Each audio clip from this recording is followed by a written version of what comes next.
अब हम करने वाले हैं स्टेप 2। स्टेप 1 तो हम कर चुके हैं ऑपरेटिंग एक्टिविटी का। अब स्टेप 2 हमने अब तक क्या निकाला, net profit before tax and extra ordinary item. अब क्या करेंगे हम क्या करेंगे, सेकेंड स्टेप पे जाएंगे, adjustment for non cash and non operating item.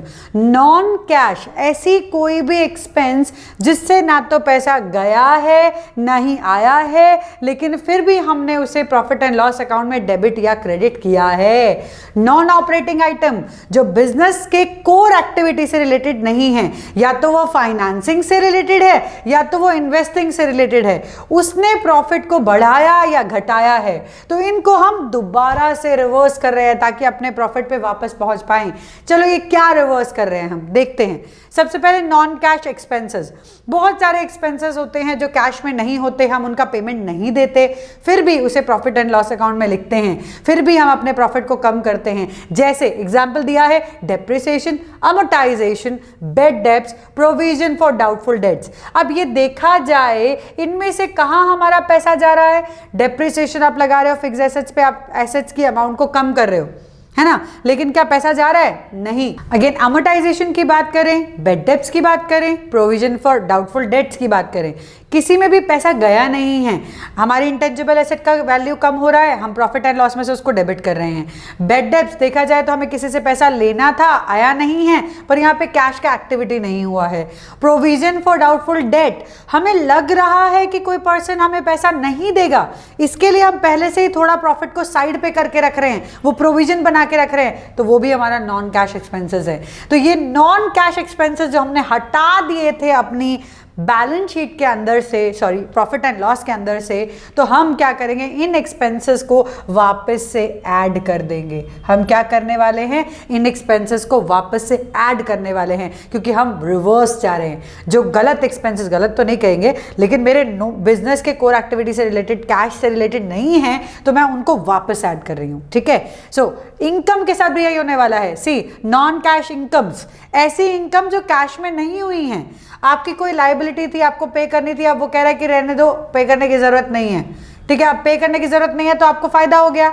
Doubt, अब यह देखो, डेप्ट रिटर्न ऑफ, कोई आपने बेड डेप्ट लिखा हुआ था, उसको वापस रिकवर्ड हो गया। रिकवर्ड वैसा वाला नहीं, डेप्ट रिटर्न ऑफ का मतलब होता है कि आपने कोई डेप्ट देना था, आपने कोई अमाउंट देना था, वो आप नहीं दे रहे हो अब, तो आपको फायदा हो गया, है ना। प्रोविजन आपने बना रखा था डाउटफुल डेट का, वो ज्यादा था, उसमें से कुछ पैसा निकाल रहे हो, तो क्या it is a non cash incomes. ये कोई क्या किया था आपने, कैश में से निकाल के साइड थोड़ी रखा था, या कहीं से आया पैसा कहीं से गया पैसा, ऐसा थोड़ी हुआ है, नहीं हुआ है। यहाँ पे कोई फ्लो नहीं हुआ है कैश का। तो जब तक कैश का फ्लो नहीं होगा, वो भी नॉन कैश इनकम या नॉन कैश एक्सपेंसेस को हमने प्रॉफिट एंड लॉस अकाउंट में डेबिट या क्रेडिट पे डाला है, तो उसको हमें वापस से राइट ऑफ करना पड़ेगा, वापस से उल्टा करना पड़ेगा बेसिकली। तो एक्सपेंसेस को हम ऐड कर रहे हैं, तो इनकम को हम लेस करेंगे। ठीक है, इनकम को हम लेस करेंगे। नेक्स्ट, नॉन ऑपरेटिंग एक्सपेंसेस और लॉसेस, ऐसे एक्सपेंसेस या लॉसेस जो बिजनेस की कोर एक्टिविटी से रिलेटेड नहीं है। सी इंटरेस्ट पेड, फाइनेंस से रिलेटेड है। डिस्काउंट और लॉस रिटर्न ऑफ, फाइनेंस से रिलेटेड है। Loss on sale of any fixed asset, investment से रिलेटेड है, बिजनेस की कोर एक्टिविटी से रिलेटेड नहीं है। ऐसे सारे एक्सपेंसेस, चाहे वो कैश में भी हुए हों, लेकिन अगर वो बिजनेस की कोर एक्टिविटी से रिलेटेड नहीं है, वो फाइनेंसिंग एक्टिविटी से रिलेटेड है या इन्वेस्टिंग एक्टिविटी से रिलेटेड है। आपने पढ़ा है फाइनेंसिंग क्या है, इन्वेस्टिंग क्या है, सब पढ़ा था ना हमने, उसको देख लो, अगर नहीं आ रहा है तो दोबारा देख लो, फाइनेंसिंग क्या है, इन्वेस्टिंग क्या है, फिर आप यहाँ पे आओ, क्योंकि ये बहुत जरूरी है समझना कि ये फाइनेंसिंग है, ये इन्वेस्टिंग है, ये बिजनेस की कोर एक्टिविटी से रिलेटेड नहीं है। इसीलिए इन सारे एक्सपेंसेस को हम वापस से ऐड कर देंगे, एक्सपेंसेस को ऐड कर देंगे। Same way non operating income and gains, ऐसी कोई भी गेन हुई हो आपको जो बिजनेस के कोर एक्टिविटी से रिलेटेड नहीं है, आपने कोई एसेट को सेल किया फिर आपको प्रॉफिट हो गया, आपने कोई इन्वेस्टमेंट की, इंटरेस्ट आ गया, आपने प्रॉपर्टी में इन्वेस्टमेंट की, रेंट आ गया, तो क्या आपका प्रॉपर्टी का काम थोड़ी है, वो इन्वेस्टमेंट है आपकी।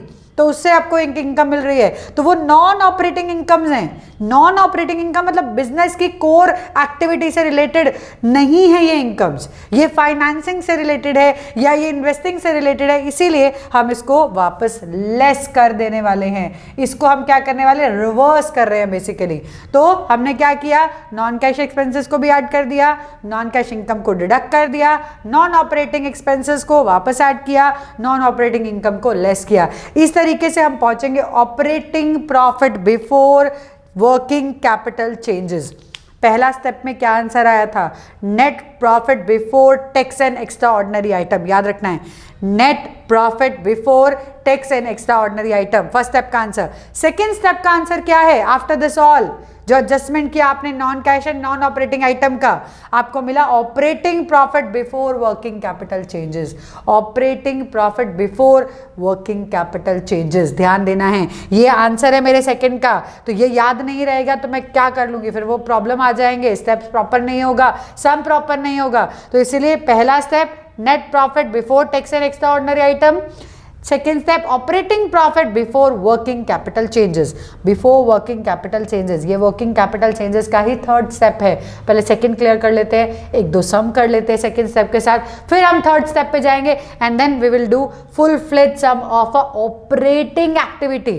ऑपरेटिंग, फाइनेंसिंग एंड इन्वेस्टिंग तो बहुत ईजी है, डोंट वरी, वो साथ में हो जाएगा, टेंशन नहीं लेने का, एक बार आराम से सब देख लो।